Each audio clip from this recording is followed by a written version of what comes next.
Okay, we're back with part 9. This is part 9 of questions on the New Testament.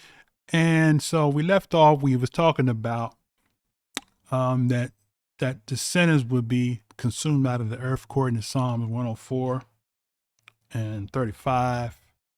And so we disagreed with that because we pointed out some various different verses on the subject matter of Psalms of the earth. Those that are left, there are going to be people that's going to be left on the earth, and all of them are definitely not people who serving Yah, right? So, okay, so if we look at Zechariah, back to Zechariah, okay, where we see the Messiah, or say Yah Almighty, bringing the saints with him. Where did he come from? That's the question one might need to ask, right? Okay, that is a question I like to ask Torah Only. Okay, who's coming and where's he coming from?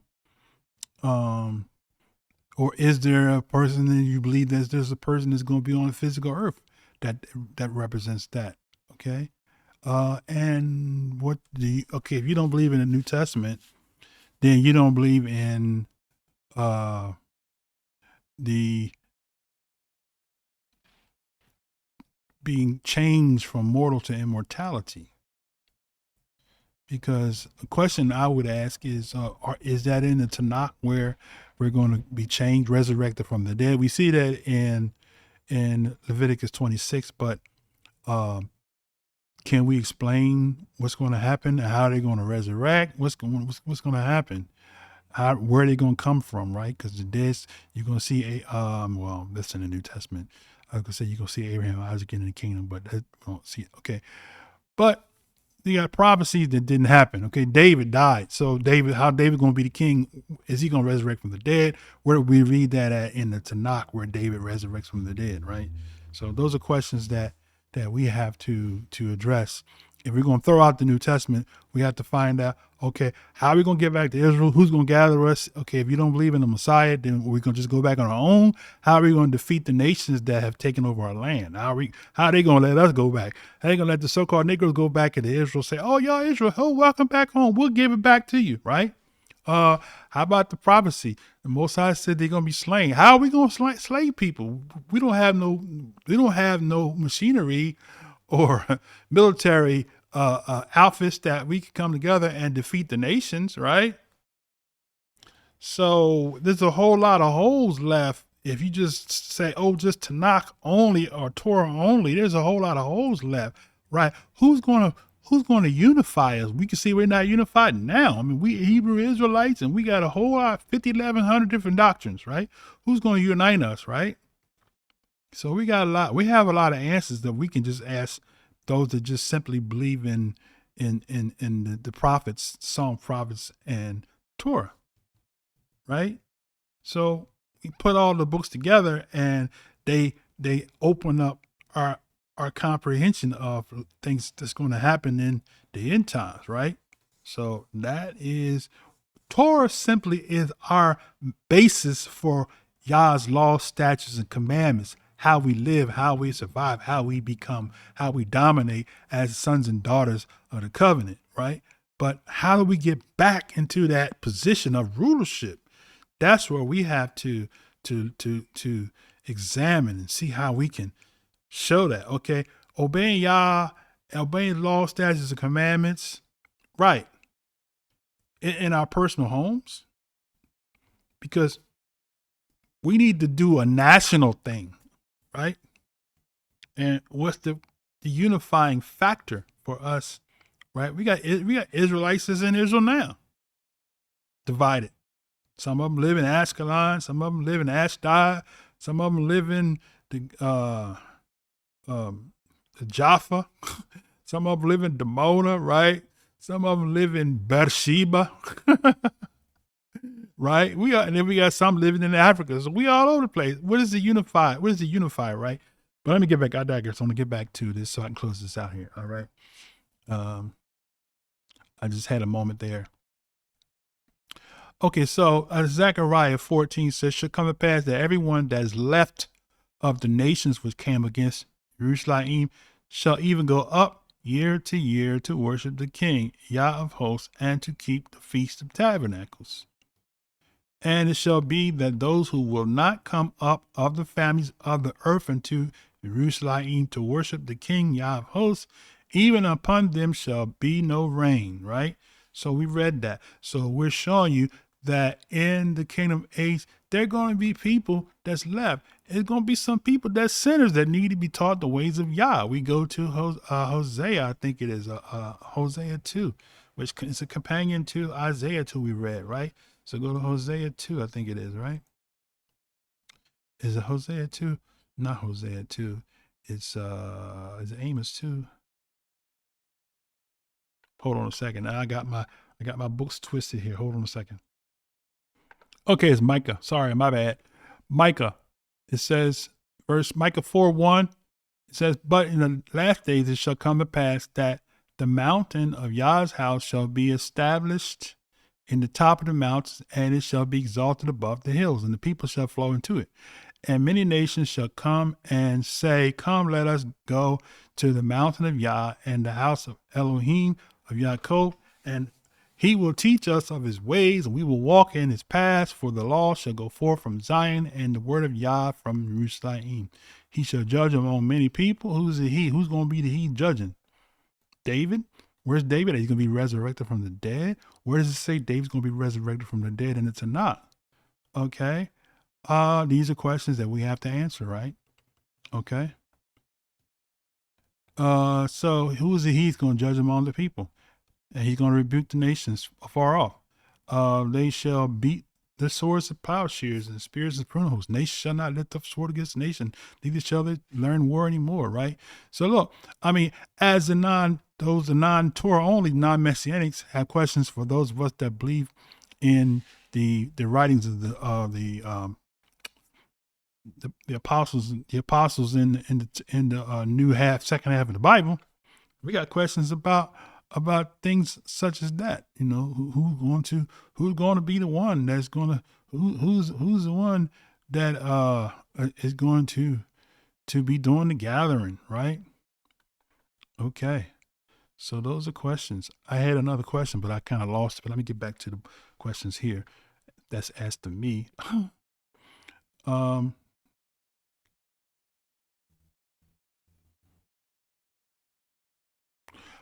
it came back to my mind now. So this is a Psalms, I believe it is. Okay.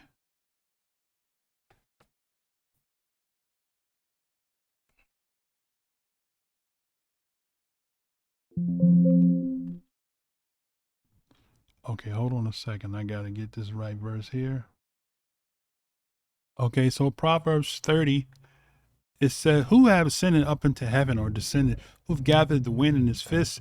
Who have bound the waters in his garment? Who have established all the ends of the earth? What is his name and what is his son's name, if thou can tell? So here we see here that he has a name and his son has a name. So who is his son? Now I know Torah only would say, oh, that's Israel. So why is he asking what's Israel's name? Okay, that's a proverb there. What's his son and what's his son's name? Okay, I got another one for you. We're going to get back to the questions, but I got another question. Okay, this is Daniel 9, right? The Ancient of Days reigns. I beheld till the thrones were cast down, and the Ancient of Days did sit. So we got the Ancient of Days right here, right? Whose garment was white as snow, and his hair was white like pure wool. His throne was like a fiery flame. His wheels is burning fire. Fiery stream issued and came forth from before him. Thousands and thousands ministered to him, and 10,000 stood before him. Judgment was set, and the books were open. And I beheld because of the voice of the great words. Okay, so now I'm going to skip down. Now it says here, I saw in the night vision, behold, one like the Son of Man. So question I have, who's the Son of Man here? Who is the Son of Man? Is that Israel, Son of Man? I saw in the night vision, and behold, one like the Son of Man. Why would Daniel be saying the Son of Man, Israel, if he's an Israelite? Okay, that's a whole nother question for a whole nother day, right? Okay, I saw in the night vision, behold, one like the Son of Man came with the clouds of heaven, right? So this Son of Man is coming with the clouds of heaven, right? That sounds like to me a second coming, right? But I digress, okay? But anyway, who is the Son of Man who came with the clouds of heaven, right? And he came to the Ancient of Days. Oh, so you got some man coming with the clouds of heaven and came to the Ancient of Days. Who is that?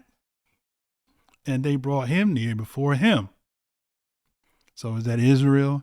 Israel came in the clouds, right? What clouds did Israel? What cloud did Israel go up in, right? Inquiring minds want to know. So if the Son of Man came with the clouds of heaven, and he came to the Ancient of Days. Who is this Ancient of Days that came? Who is this Son of Man who is in verse 9 called the Ancient of Days, right? Now called the Son of Man, who came with the clouds of heaven and came to the Ancient of Days, and they brought him near before him. I'm just saying. So you got questions for those of us that believe in the second half of the book. I got questions for those that don't believe in the second half, because who is these two? Who are these two people? What's the son's name? What's his name? What's the son's name? So I got questions, right? All right, I digress. Let's continue, right? So now let's go back to the questions. So Proverbs 13:21, evil pursues sinners, but the righteous good shall be repaid. Goes without saying, right? Okay. So I think all of these are supposed to be passages that says that sinners will be destroyed. Is that right? Let me see. Hold on a second. Let me make sure I'm reading this properly, right? The comment was,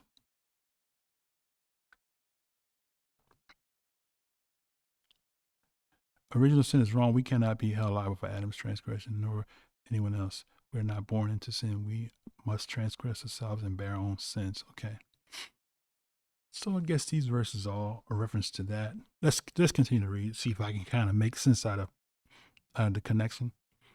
All right, behold, the day of Yahuwah comes, cruel both wrath and fierce anger, to lay the land desolate, and he shall destroy the sinners thereof out of it. Right.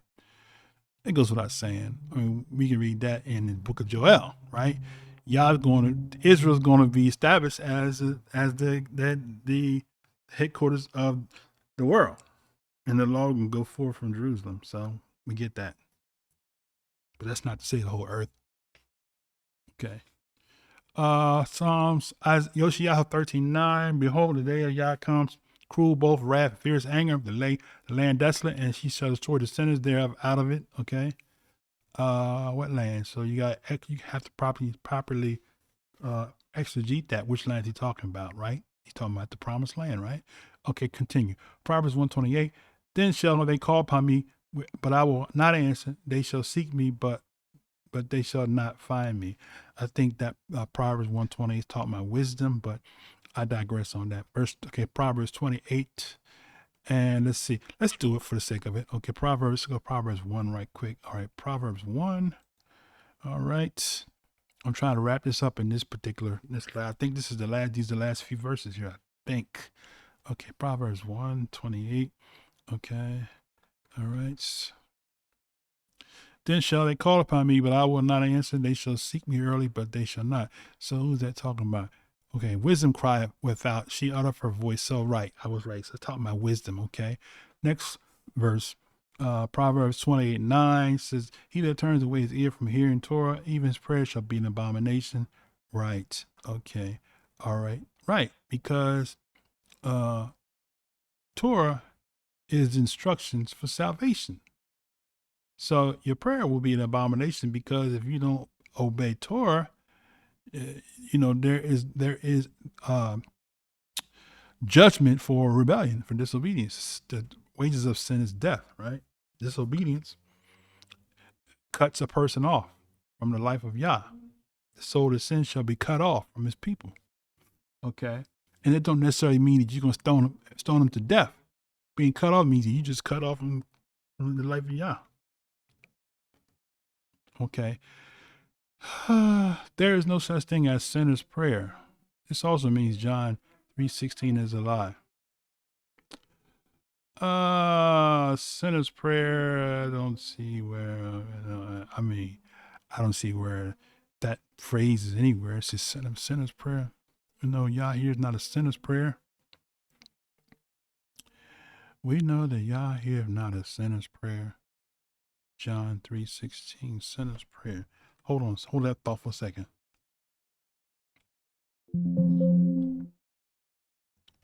Hold on for 1 second. Let me see if I can find it.